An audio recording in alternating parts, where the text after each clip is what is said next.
Fala, rapaziada do Palmeiras e Cia, Marcos aqui com vocês novamente. Nosso Verdão aí fez a segunda partida aí do glorioso torneio mundial da FIFA nos Estados Unidos. Uma vitória de 2-0. Palmeiras não acho que jogou melhor, mas jogou de forma eficiente. Um dia de muito calor nos Estados Unidos, tanto é que tivemos uma paralisação, né, durante o jogo, né, uma coisa atípica nos Estados Unidos por questão climática. E agora a gente vai ver aí o que está debatendo aí o pessoal da linha de passe, né, o pessoal da linha de passe de ESPN, já deixando aqui os créditos para a ESPN do Brasil, né, pessoal que não acompanhar o canal deles também aqui no YouTube, né, ESPN Brasil, pode buscar lá. Tá beleza, pessoal? Vamos ver o que o pessoal está falando aqui, né, no linha de passe. Depois a gente vai debater um pouquinho com vocês também. Bora lá? A expectativa também era alta para o Palmeiras nesse jogo com o Al-Ahly. Eu acho que o Palmeiras cumpriu bem. A gente vai falar das alterações que o Abel fez, inclusive com uma escalação já diferente, né, do primeiro jogo. Mas, assim, em resumo, é aquele 2-0 para tirar qualquer peso e deixar essa classificação caminhada, né, Jean? Tudo bem? É isso, tudo bom? Boa tarde, William, Mari, Jailson, todo mundo em casa. Acho que sim, eu acho que não foi... Para mim, aliás, se eu tivesse que avaliar onde o Palmeiras jogou melhor, na primeira ou na segunda rodada, eu diria que na primeira rodada. Na primeira rodada. Acho que o Palmeiras jogou mais contra o Porto, o Palmeiras tomou a iniciativa contra o Porto, não foi o que aconteceu contra o Al-Ahly, e aí a gente vai ter que ouvir o Abel também, o porquê disso, porque era uma opção claramente do Palmeiras no começo da partida, jogar com a linha um pouco mais baixa, talvez pelo calor, que quem está lá diz que está um negócio realmente complicadíssimo, então aquela intensidade que a gente viu contra o Porto talvez não fosse possível, mas passados 15, 20 minutos de jogo, acho que o Palmeiras melhorou, teve um miolo do primeiro tempo um pouco melhor, no final o Al-Ahly voltou a ser superior na minha visão, mas no segundo tempo, acho que até pelo gol que acaba saindo, né, um gol contra, num lance de bola parada, mas está valendo, né, o Palmeiras teve tantas chances de fazer o gol no primeiro jogo e acabou não fazendo, conseguiu o gol dessa forma na segunda partida e acho que a partir dali o Palmeiras foi realmente superior, depois interrupção, né? Acabou durando... Achei que a interrupção atrapalhou o Palmeiras. Acho que sim, porque era um bom momento, né? O Palmeiras fez o primeiro gol e continuou atacando, continuou pressionando, isso era positivo, chegou ao segundo gol merecidamente e talvez seguisse naquela toada, não fosse a interrupção. De qualquer maneira, eu acho que assim, 4 pontos, olhando para o que foram os 2 primeiros jogos do Palmeiras, eu acho que no balanço é o que o Palmeiras mereceu nessas 2 primeiras rodadas. É um belíssimo passo em direção à classificação, não está classificado ainda, vai depender do jogo do Porto com o Inter Miami. Nessa chave, nenhum jogo é garantido, assim, não tem um Auckland. Acho que mesmo na relação com o grupo do Fluminense, que você tem o Ulsan, você não tem um Ulsan, então eu acho que é óbvio que o Inter Miami precisa ser respeitado, mas pela força e pela competitividade desse time do Palmeiras e pelo que ele mostrou nos 2 primeiros jogos, é de se imaginar que o time consiga se classificar. Como você disse, seria muito, muito importante para o Palmeiras tentar se classificar na primeira colocação para muito provavelmente escapar do PSG, que hoje é o principal favorito à conquista do título. Esse é um ponto importante, né? Tudo vai depender muito do que vai acontecer também no próximo jogo entre o Porto e Inter Miami, porque tem questão de saldo. Aí eu acho que aí no final das contas, até para te passar, Mari, aí na última rodada, o Palmeiras pega o adversário, não quero usar a palavra fácil, porque não é fácil, mas ele pega o adversário um pouquinho mais acessível do que o Porto. Parece o Al-Ahly, time mais difícil do que o Inter Miami. Aí talvez aí a questão do saldo, mas vai ficar tudo para a última rodada, não tem jeito, Mari, tudo bem? Tudo bem, amigo. Um beijo para você, para o Jean, para o Jailson, fã de esportes que nos acompanha. Sim, acho que vai ficar tudo para a última rodada, até pelo que apresentou, né, o início dessa competição nesse grupo, o empate Inter Miami e Al-Ahly, o empate Palmeiras e Porto.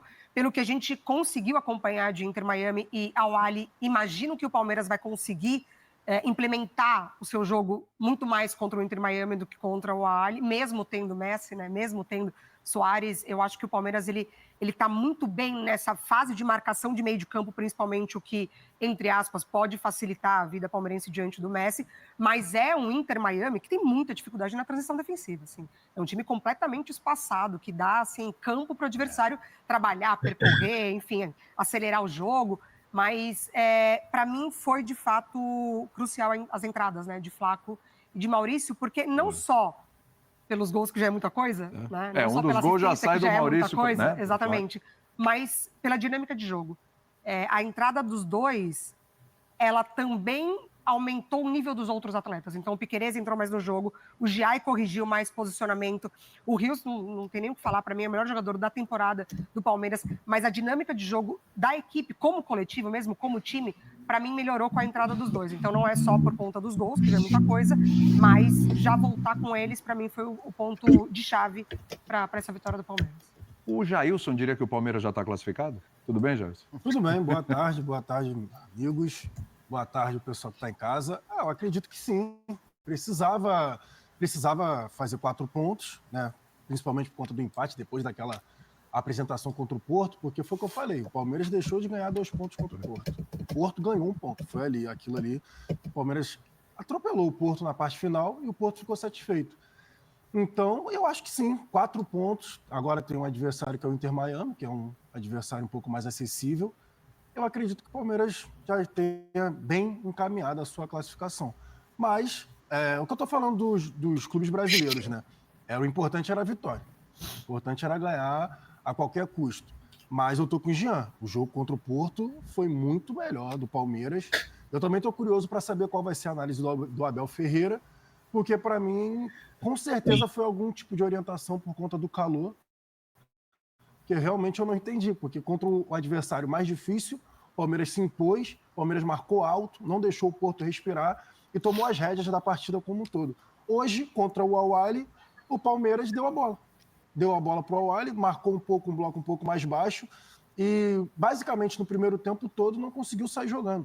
O Palmeiras não saiu jogando nenhuma vez por baixo, tentando trocar passes para jogar o adversário para trás. Era só bola longa. Era o Everton fazendo bola longa no Vitor Roque. Eu não consigo entender realmente, porque fazer bola longa no Flaco Lopes é uma coisa. Agora, bola longa no Vitor Roque, enfim, eu tô com a Mari também no que ela disse em relação às substituições. Melhorou muito o time do Palmeiras.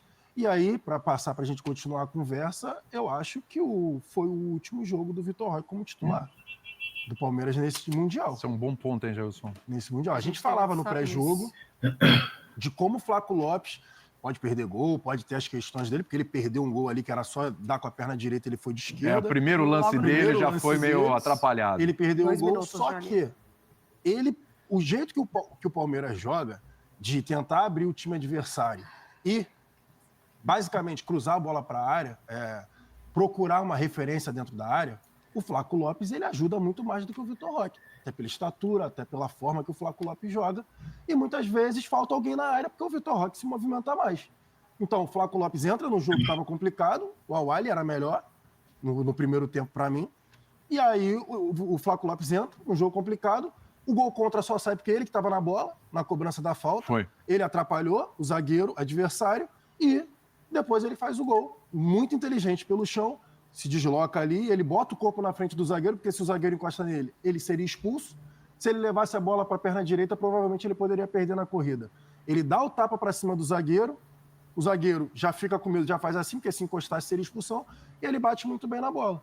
Então, eu não vejo mais motivos pro Flaco Lopes ser reserva do Vitor Roque. Sendo o mais sincero possível, e a gente estava falando 25 milhões de euros, né, Mari? Que a gente estava pesquisando ali. Foi o valor do Vitor Roque. Mas, no momento, o Flaco Lopes, para mim, entrega mais para o time do que o Vitor Roque. Você acha que é por aí? Eu acho que o adversário vai facilitar a titularidade do Vitor Roque na última rodada da fase de grupos. Justamente por isso. Eu acho que o Inter Miami, muito mais desorganizado, talvez seja, de fato, mais uma oportunidade para ele, o Abel possa entender assim, né? O Abel, ele não é de desistir de jogador. Sim, sim. Né? Muito pelo contrário, ele insiste bastante com o jogador. Aquilo que a gente sempre pontuou que, né, a gente não está no dia a dia, a gente não acompanha treinamentos, então a gente tem que acreditar ali que o treinador, principalmente, ele se apega muito. Você acha que ele vai dar mais uma chance para o Vitor Roque justamente por essa característica? Pode ser, eu acho que larga pode ser. Com o Vitor Roque eu não cravo que ele não largue com o Vitor Roque, justamente por isso, porque eu acho que o Inter Miami oferece essa oportunidade para ele. Você acha, hein? Eu preciso ser coerente até com o que eu falei depois do jogo contra o Porto, que eu até imaginava, eu falei, olha, acho que se houver mudanças tal, e devem haver mudanças, talvez seja no centroavante. Eu imaginei que o Flaco pudesse começar o jogo de hoje já. Também. Até porque a gente imaginava, eu pelo menos imaginava, um Awali mais baixo, né? Mais fechado, e não tomando iniciativa. Então, era um cenário, o que eu imaginava e que não se confirmou para o jogo de hoje, era um cenário em que talvez coubesse mais o centroavante, o cara de referência na área, que é mais a pegada do Flaco. Isso não aconteceu, ele começa no banco de reservas, mas aí, de novo, assim, é o que o Jailson falou, mais uma vez ele entra bem, porque isso não é só de agora, né? No Campeonato Brasileiro já vinha acontecendo, em vários momentos ele entrando e resolvendo a parada e fazendo gols, por mais que, né, na expectativa em relação ao potencial máximo, acho que todo mundo imagine o Vitor Roque com um potencial além do potencial do Flaco, não é o que a gente tem visto já há uma boa quantidade de jogos. E esse é o tipo de campeonato, cara, de curto. Você tem que olhar quem está melhor. O Tite falou isso depois da eliminação da Copa do Mundo. Ele falou, cara, eu aprendi isso, né? Depois da primeira Copa, ele falou, eu aprendi que eu preciso mudar se um jogador não está bem, porque o campeonato tem 7 jogos. E acho que isso se aplica também a esta Copa do Mundo. Claro que tem uma questão física. Eu, sinceramente, nem acredito que, se ele não estivesse pensando em dosagem, talvez as outras mudanças que ele fez tivessem acontecido. A saída do Maurício, não acho que se justificasse para a entrada do Facundo, não acho mesmo. A saída do Felipe Anderson também não acho que se justificasse, mas ele sabe que ele precisa dosar também. Então, eu acho que teve um pouco de mudança. Aliás, eu acho não, ele falou isso. Ele falou isso na entrevista pré-jogo. Ele falou, nesse tipo de campeonato, com jogos tão próximos, eu não vou escalar o mesmo time em todos os jogos. Então, eu acho que quando ele toma as decisões que ele tomou de mudanças, tem muito mais a ver com uma questão física do que com uma crença de que, sei lá, vou tirar o Maurício e colocar o Facundo Torres e o time vai voar. Vou tirar o Felipe Anderson e colocar o Veiga que o time vai voar. Acho que não é isso. Embora no último programa que a gente... Aliás, o primeiro, né, com relação ao Palmeiras, a gente estava conversando sobre isso aqui, do Veiga, e você, o Birner, o Calçade também, estavam pensando numa possibilidade do Veiga entrar mesmo nesse jogo hoje. Para ser justo, até o Birner falou mais. Eu não imaginava o Veiga jogando aberto pelo lado direito.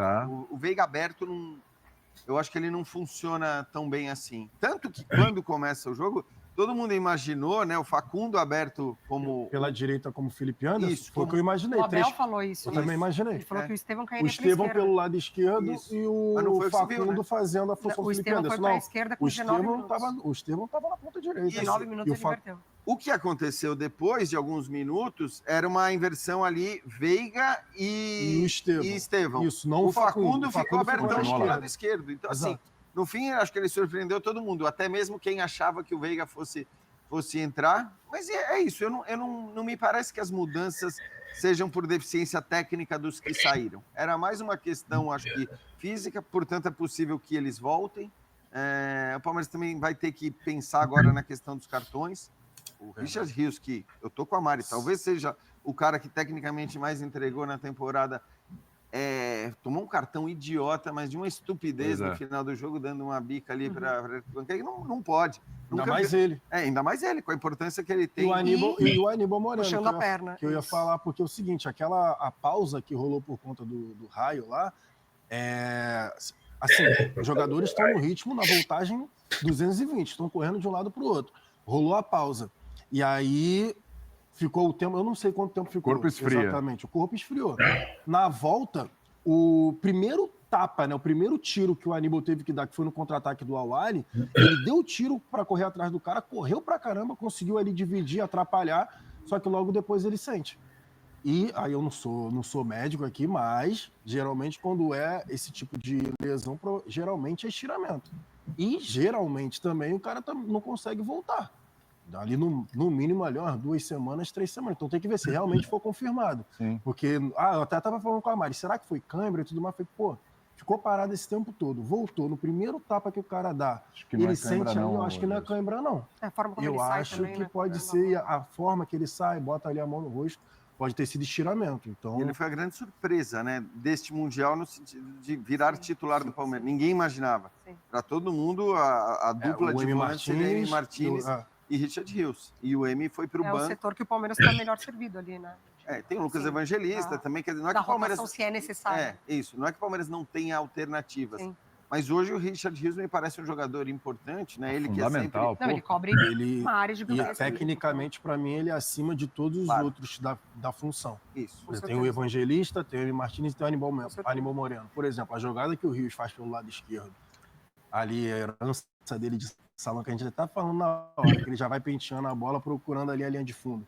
Nenhum outro volante do Palmeiras vai fazer isso. E o lado direito do Palmeiras ali com o Trezeguet logo no começo, né? Na primeira metade do primeiro tempo que o Awali foi para cima, precisou do Rios baixar ali para ajudar Veiga e Giai.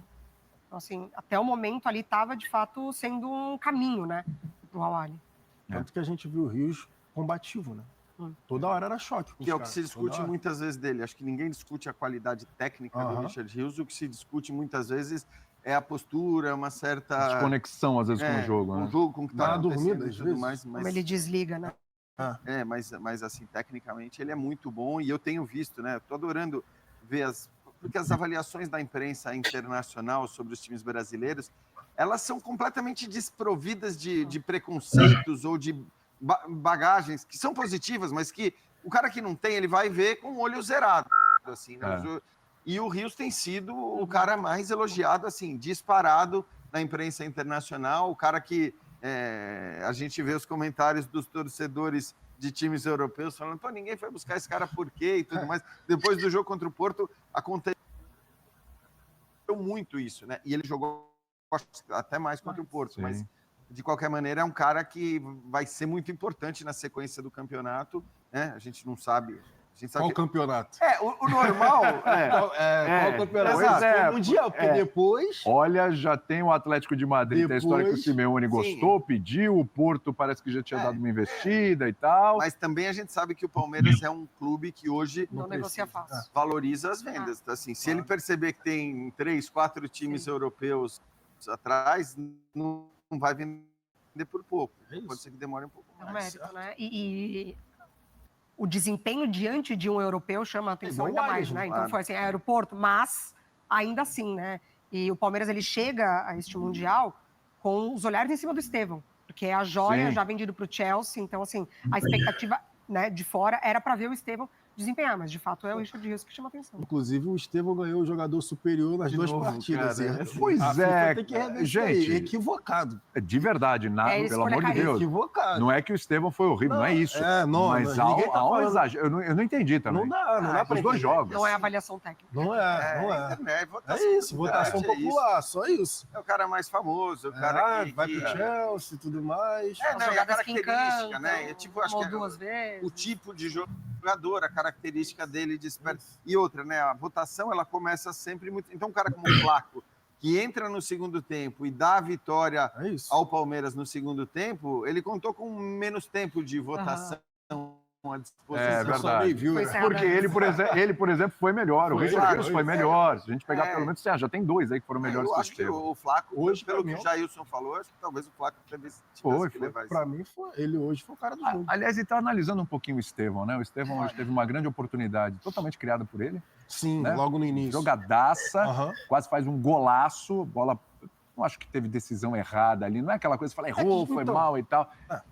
Mas, e depois, na sequência... criou ali pelo lado esquerdo ali do ataque do Palmeiras, teve algumas situações ali, às vezes algumas decisões erradas e tudo, mas como é que dá pra gente avaliar o Estevão? E vamos fazer já um pacote dos 2 jogos? Nesse Mundial, por enquanto. Então, o Estevão, pra mim, na primeira partida, ele saiu... Daí, pessoal, resumo então aí do Linha de Passe para vocês, os comentários aí do pessoal da ESPN.